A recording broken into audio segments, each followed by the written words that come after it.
The stars over Mars burned red like the dust below. Captain Laura Mitchell stood inside the command room of the Terran Defense Station and watched silent lights blink across the dark sky.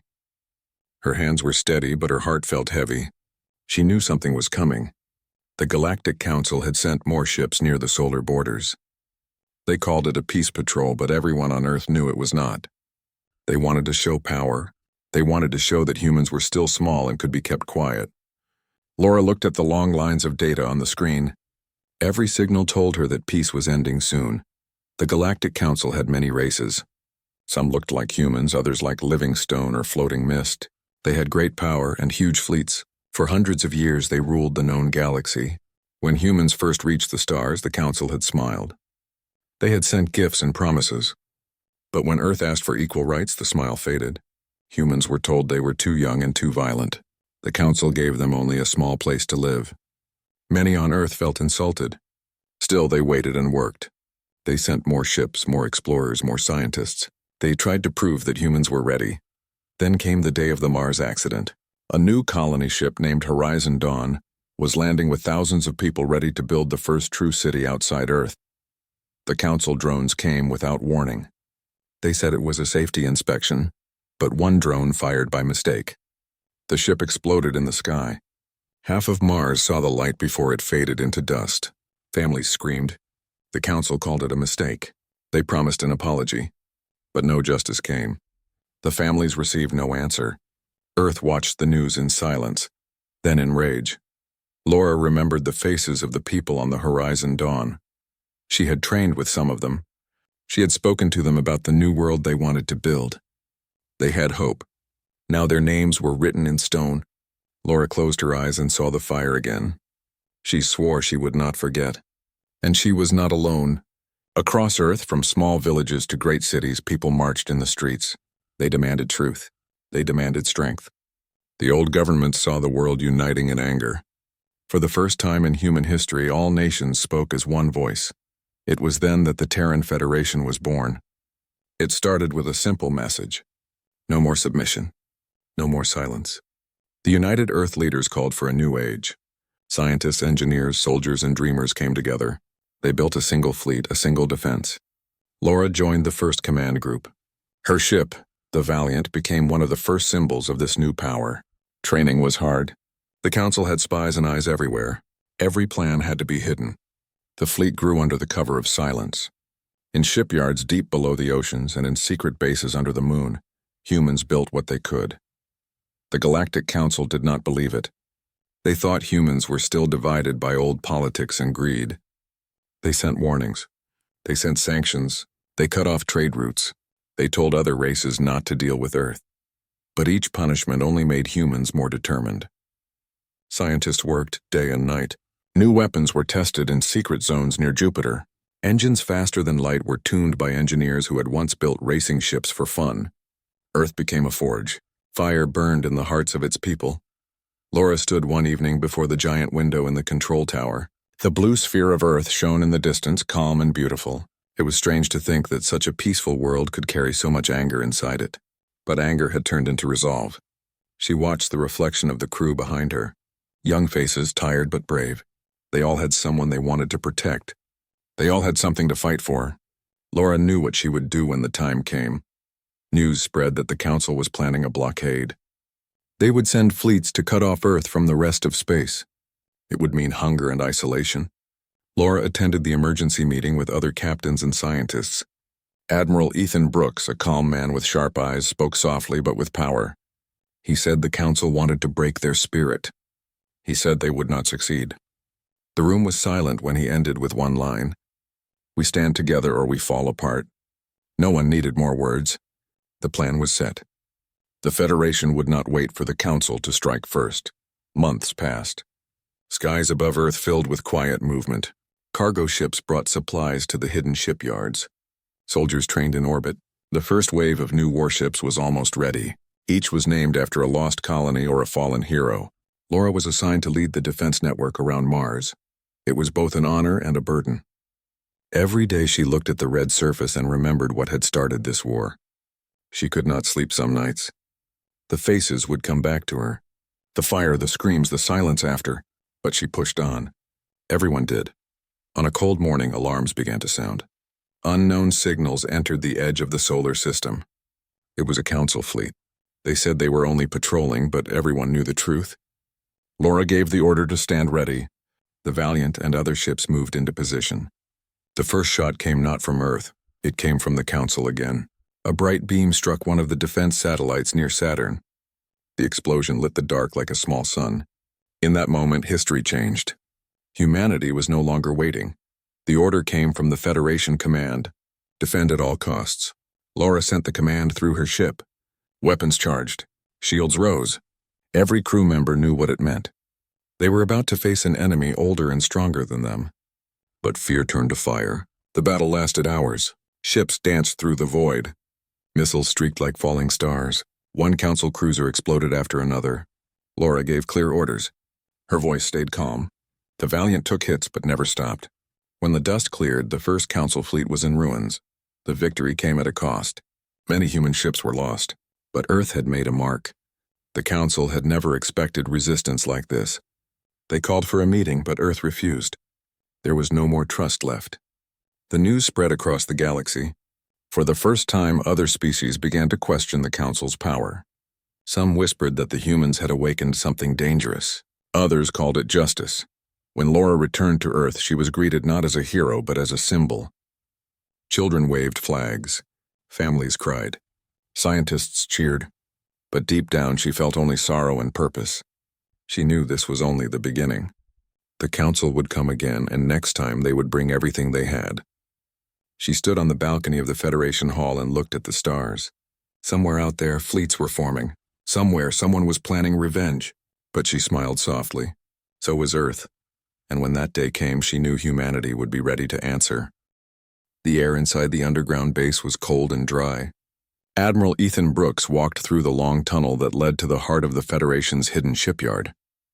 The sound of machinery echoed around him. Sparks fell from welding arcs as engineers worked on giant frames of metal. Each one would become a warship. Earth was no longer building for exploration. It was building for survival. Brooks stopped near a large viewing window where a half-built vessel floated in the dark dock. It was massive and shaped like a blade. That ship was the Leviathan. The future of Earth's defense rested on its hull. Dr. Amanda Lewis stood beside him. She was young but known for her sharp mind. She had once studied energy fields for peaceful use, but after the Council attack, she turned her work toward weapons. She looked at the ship with quiet pride and fear. The Leviathan was unlike anything humans had built before. It used a new kind of power source taken from research into wormholes. If it worked, it could destroy an entire fleet alone. If it failed, it could take half the system with it. Amanda told Brooks that they were close to success but needed more time. Brooks nodded. He knew time was what they had the least of. Across the base, hundreds of workers were busy. Some were scientists, some were miners, some were soldiers learning to fly new machines. Every person knew what was at stake. Earth had stood alone for too long. Supplies were low. Trade routes were cut. People lived on strict rations. But they did not complain. Every voice carried the same message. Never again. Every night when lights dimmed and machines went silent, songs about freedom and unity echoed through the halls. The sound gave Brooks strength. On the surface of the moon, another base was being built. It was smaller but faster. There, Captain Laura Mitchell trained new pilots. She had become known as the Iron Captain. Her calm voice during the first battle had been recorded and shared across Earth. To the soldiers, she was a living reminder that humans could fight and win. She pushed her team hard. She told them that courage was not the absence of fear, but the decision to act despite it. Her pilots learned to move as one. They trained in silence, their ships cutting through the dark sky like silver arrows. Far beyond Earth, the Galactic Council was not silent. Reports of human resistance had spread across every world. Some members wanted to crush Earth completely. Others feared that such violence would unite more species against them. The High Speaker of the Council, a tall being of blue light, called for an emergency session. In a vast chamber of glass and gold, alien voices argued. They said humans were dangerous. They said humans were unpredictable. One elder warned that humans had something no other species had. They called it the will to endure. The room fell quiet at those words. None wanted to admit that fear had begun to grow among them. While the council debated, humans worked. Amanda's team faced constant challenges.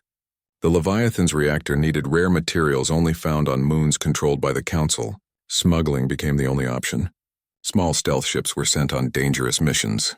Many never returned. Yet each success brought Earth closer to completion. One night, Amanda watched the power readings rise on her screen. The numbers were steady. She smiled for the first time in months. The Leviathan's heart was alive. Brooks visited the ship again soon after. The dock lights reflected off the smooth metal. Engineers cheered when they saw him. He did not give speeches. He simply said thank you. Then he told them what came next. The Leviathan would be tested near Neptune, far from sensors and eyes. Laura and her squad would provide escort. If the test worked, the council would face a weapon they could not imagine. The day of the test was clear and cold. Stars looked sharp against the black. The Leviathan moved slowly from the dock. Its engines glowed with a pale white light. Inside the control room, Amanda stood beside Brooks, her hands trembling slightly. Systems were green. Power was stable. Brooks gave the order. The reactor activated. For a moment, everything went silent. Then a deep hum filled the ship. Energy rippled through space. A beam of light shot out and hit a dead asteroid nearby. The rock vanished into dust. No explosion, no sound, just disappearance. Amanda whispered that it had worked. Brooks said nothing. He only looked at the readings. Humanity now had a weapon that could turn a planet into ash. Back on Earth, news of the success was kept secret. Only the top officers knew. The Federation continued to build smaller ships and defenses to keep the illusion of weakness. The Council spies still sent reports claiming humans were struggling. They did not know what waited in the dark. Laura led more missions to secure outer defenses. Her pilots grew faster and braver. One of them, a young man named Ryan, became like a son to her. He asked if they could really win against so many. She told him that numbers did not decide victory. Heart did. Months turned into a year. The Council's patience began to fade. They launched new probes near Earth's borders. Some were destroyed by hidden turrets. Others disappeared. When they demanded answers, Earth stayed silent. That silence scared them more than any weapon. It meant humans were planning something. They were right. The Federation Council met in the deep chamber under Mount Everest. Brooks presented the final plan. Earth would not wait to be attacked again. They would strike first. It was a risky move, but he knew they could not survive another blockade. Amanda worked day and night to make sure the Leviathan was ready. She slept little and ate less. When she closed her eyes, she saw fire. She remembered the lost colony on Mars. She remembered the faces of the dead. That memory pushed her forward. One evening, Laura came to visit. They sat together in silence, both too tired to speak. Then Amanda said that humans were about to change history. Laura replied that history had already changed the day the first drone fired. They both knew the truth. There was no turning back. The launch day arrived. The Leviathan, now complete, stood like a mountain of steel. Thousands watched the live feed from around the world. Brooks gave the order and the ship rose into the sky. Engines thundered. Clouds burned away. For a brief moment, every person on Earth looked up and felt hope. They did not see a weapon. They saw proof that humans could build something greater than fear. The Leviathan disappeared into space, heading for its first mission. Somewhere beyond the stars, the Council would soon feel its presence. In the Council chambers, alarms began to sound. Reports flooded in of missing fleets near the Orion Spur. Entire convoys gone without a trace. Panic spread. The high speaker called for calm, but no one listened. They demanded answers. Who was attacking them? The answer came in the form of a signal. It was short and simple. It said humanity remembers. The Council members looked at each other in disbelief. Fear turned into shock. They realized that Earth was not just defending itself anymore. It was coming for them. Far away in the dark void between stars, Laura watched from her ship as the Leviathan's engines burned brighter than suns. She knew the time of waiting was over. Humanity had hidden long enough. The Council had made a mistake thinking humans would bow forever. Now the galaxy would learn what Earth's vengeance truly meant. And in that silent moment before the first strike, Laura smiled. It was not a smile of joy. It was a promise. The promise that the fallen would be remembered and justice would finally begin. The stars looked quiet, but war had already begun. No one in the Council could deny it anymore. Reports came from across their borders. Stations gone dark. Fleets missing. Trade routes silent. They searched for answers but found only wreckage. Pieces of their proud ships floated cold among the stars. There was no sign of who had done it. But deep down they already knew. The humans had struck back. The same species they once called reckless had become their worst fear. Admiral Ethan Brooks watched the screens inside the Federation flagship. His face was calm, though his heart carried the weight of every choice. The Leviathan had proven its power in secret attacks. It could appear and vanish faster than their enemies could react. Amanda Lewis stood beside him and read the data. Her hands shook as she looked at the energy readings. Each destroyed fleet meant lives lost, even if they were enemies. But she also knew what would happen if they failed. The Council would come to Earth again and finish what they started. Captain Laura Mitchell led the smaller strike groups. Her ships moved like shadows through the void. They hit enemy supply lines and then disappeared. The Council called them ghosts. Her pilots followed her every command. They trusted her voice more than any machine. Ryan, her best pilot, always took the most dangerous missions. He said someone had to lead by example. Laura warned him to be careful. He only smiled and said that fear had no place in space. She admired his courage even when it hurt to see him go. The first major victory came near the rim of Orion. The Council had a stronghold there, a fortress world filled with weapons and ships. Laura's squad arrived first, hiding behind moons and asteroids. When the Leviathan appeared, the enemy never saw it coming.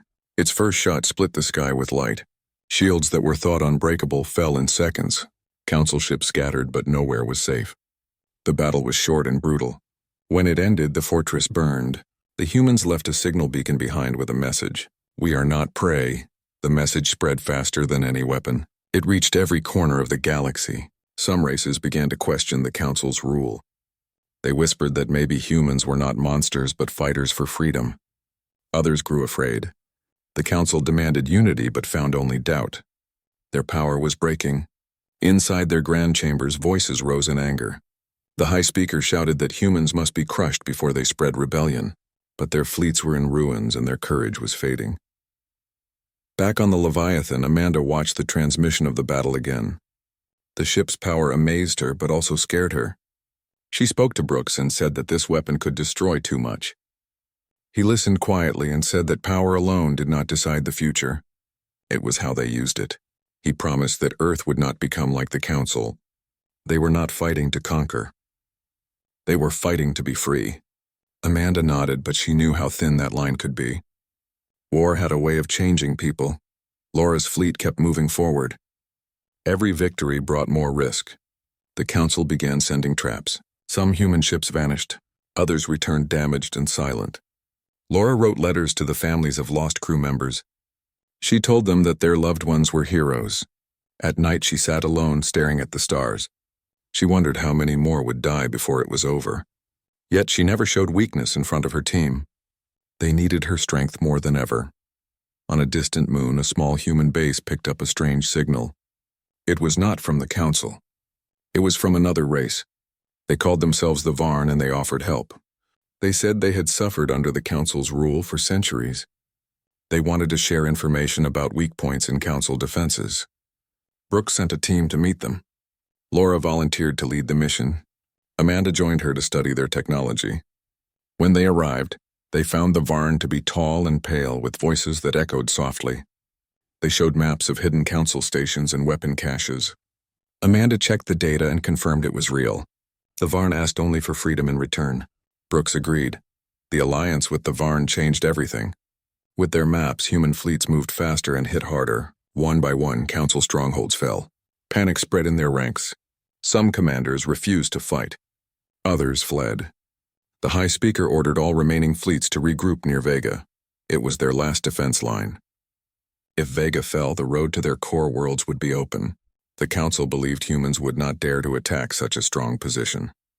They were wrong. The Federation Council met in secret. Brooks stood before the leaders and explained the plan.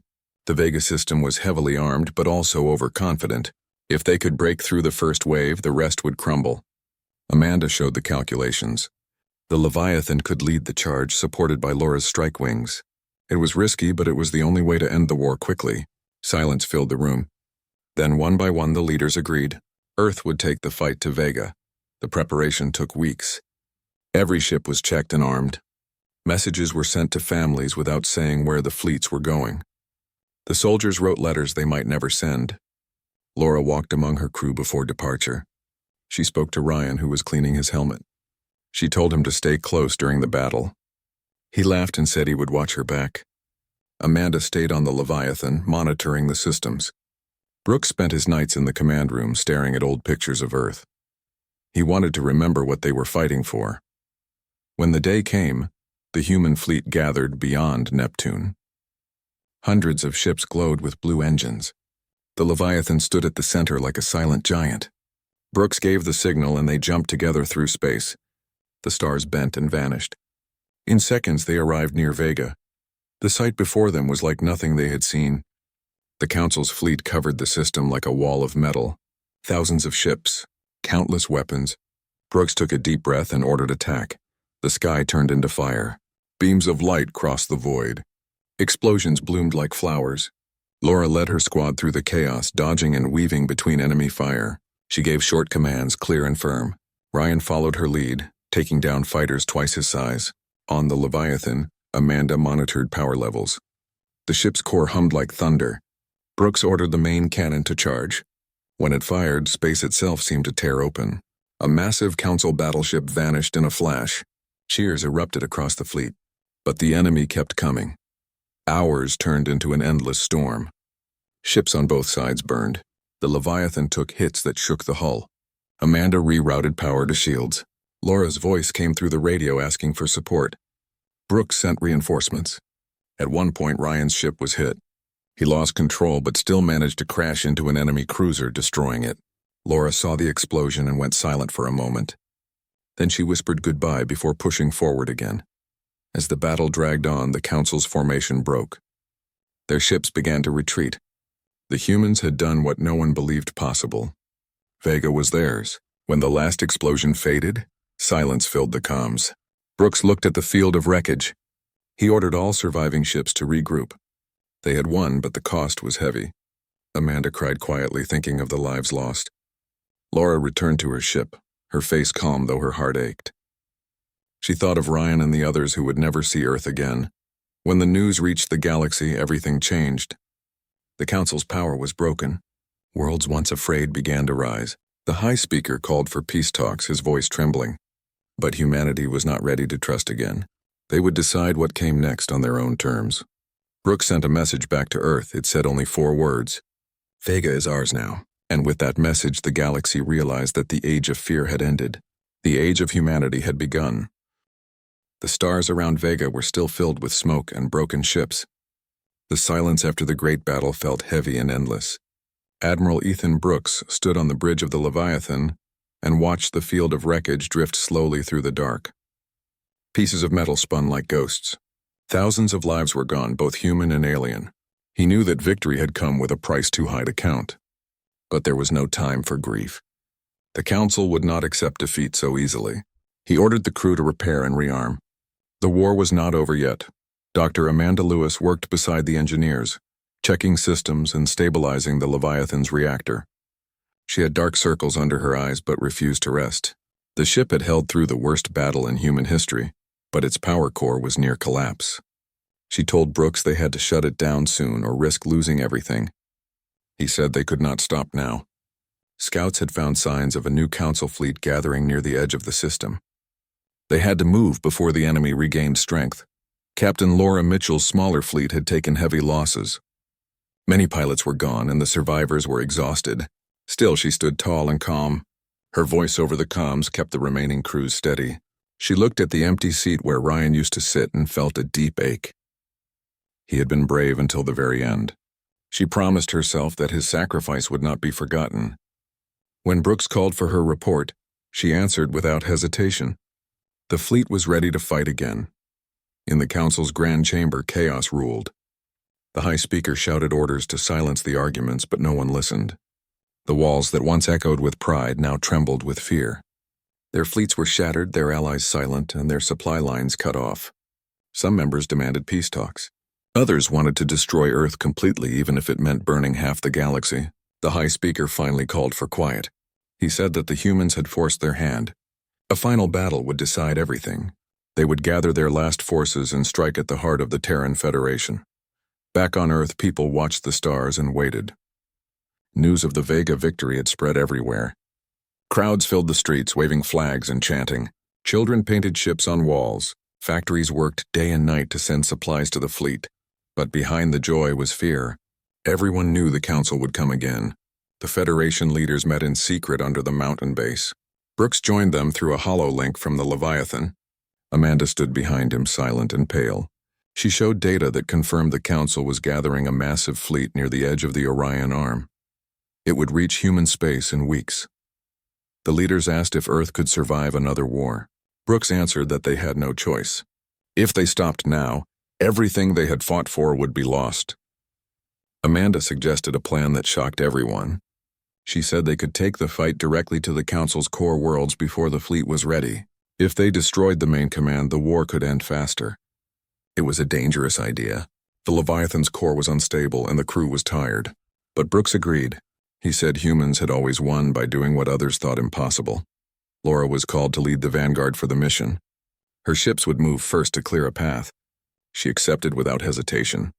When Amanda told her that the Leviathan might not survive another full power cycle, Laura only nodded. She said that victory was never without risk. Before the fleet departed, she walked alone through the hangar and looked at each ship. She remembered every pilot's name and every story. She whispered a quiet promise to bring them home if she could. The human fleet left Neptune's orbit and entered deep space. The jump drives flared, and in moments they were gone from the solar system. The journey was silent and long. Inside the ships, the crew slept in short shifts. Some prayed. Others wrote messages to families. Amanda spent every hour monitoring the Leviathan systems. She could feel the reactor's pulse through the floor. It was like the heartbeat of a living creature. Brooks moved from deck to deck, speaking with crew members. He told them that history was watching. No matter what happened next, their courage would be remembered. When they reached the outer edge of the Council's territory, the stars grew bright and dense. Ahead lay the capital system, home to the Council's main world, a giant city that stretched across an entire planet.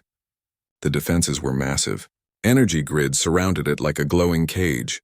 Thousands of ships formed a barrier around the world. Amanda whispered that it was like staring into a storm. Brooks said the storm was about to break. He ordered all ships to hold position.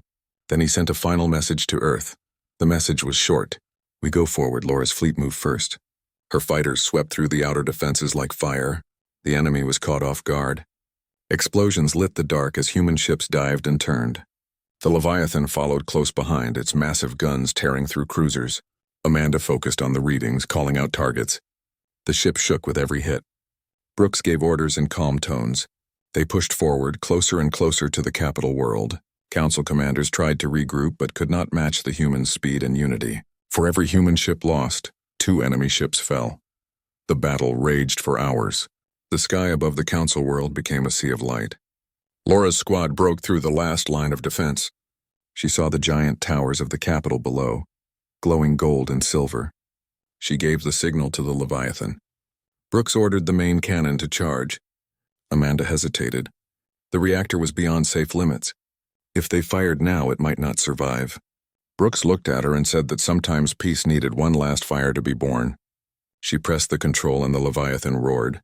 A blinding beam of white light cut through space. It struck the planet's shield and broke it apart like glass.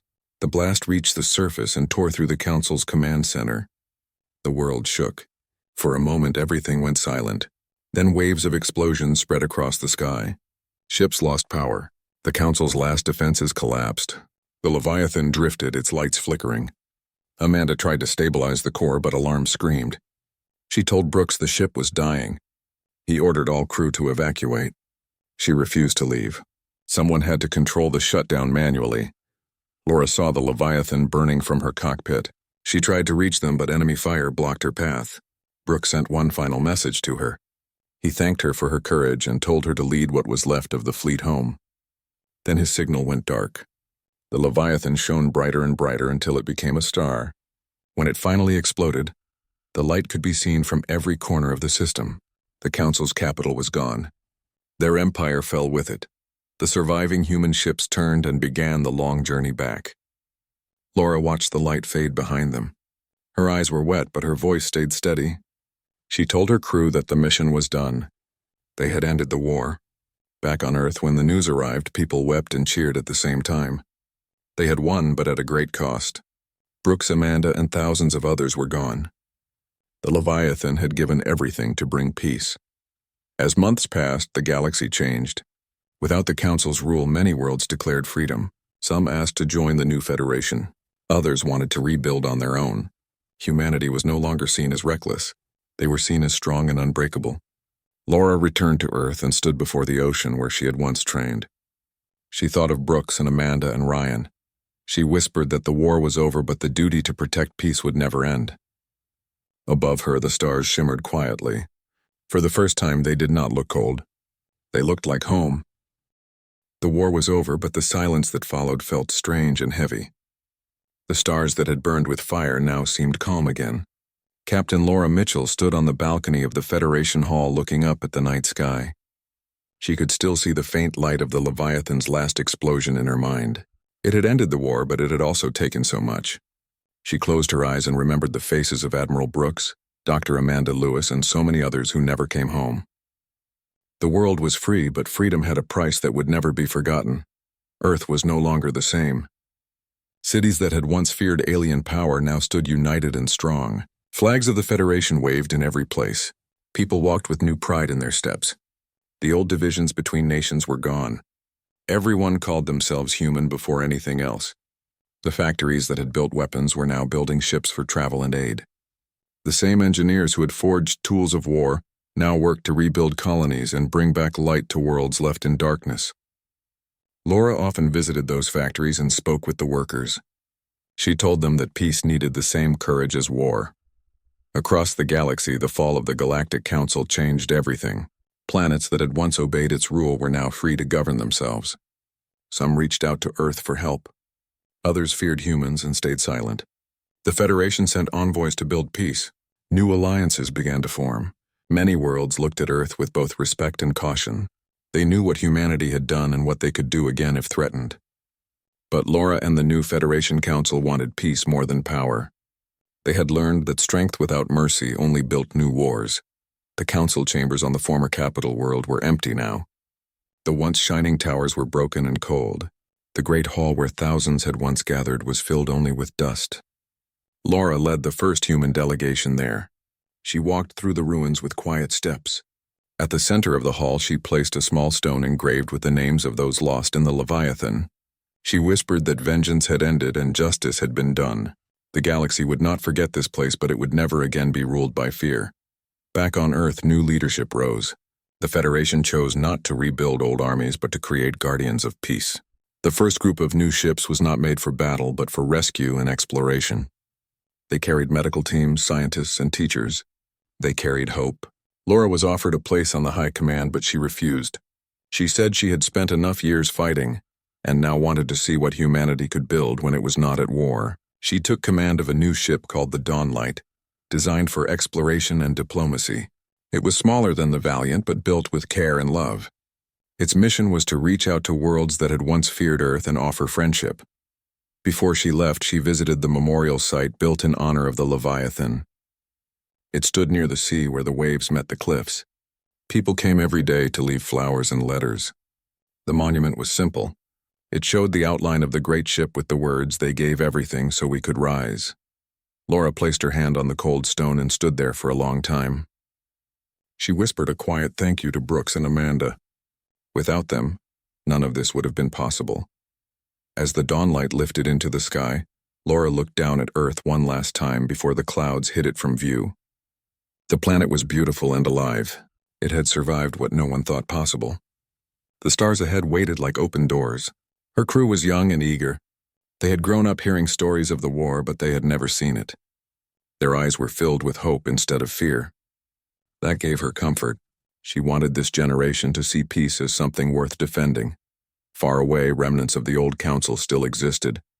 Some warlords and captains refused to surrender. They gathered small fleets and tried to regain control over scattered worlds. The Federation sent ships not to destroy them, but to offer terms of peace. Some accepted and joined the new order. Others continued to fight but found no victory. Without their leaders, they were lost. Over time, even the most stubborn gave up. The galaxy began to heal slowly. Trade routes opened again. People from different worlds began to meet not as enemies but as neighbors. Laura spent months traveling between stars. The Dawnlight visited many worlds where the scars of war still marked the land. She saw cities rebuilding, children learning new languages, and farmers planting seeds on soil that had been burned by fire. Everywhere she went, she saw people trying to start again. She helped when she could, not as a soldier but as a friend. One night, as she sat on the deck watching the stars, a young crew member asked her if she ever missed the old days of battle. She smiled softly and said that war had taught her one thing. True strength was not in destroying but in rebuilding. The Federation grew stronger but also wiser. It created a new council made up of humans and representatives from other free worlds. They met not in grand palaces but in a simple hall built on neutral ground. There were no thrones or symbols of power, only a circle of equal seats. Laura attended the first meeting as a guest. When she spoke, she said that humanity had been feared for its vengeance but must now be known for its compassion. The room was silent for a moment and then filled with agreement. The age of violence was giving way to something new. Years passed and the memory of the war slowly turned into history. Children learned about it in schools. Songs and stories were told about the brave crews of the Federation fleet. The name of the Leviathan became a legend, but more than the battles, people remembered the unity that had made victory possible. Humanity had faced the darkness of the galaxy and survived. It had found not only power but purpose. Laura grew older and watched a new generation take command. They spoke of peace with confidence.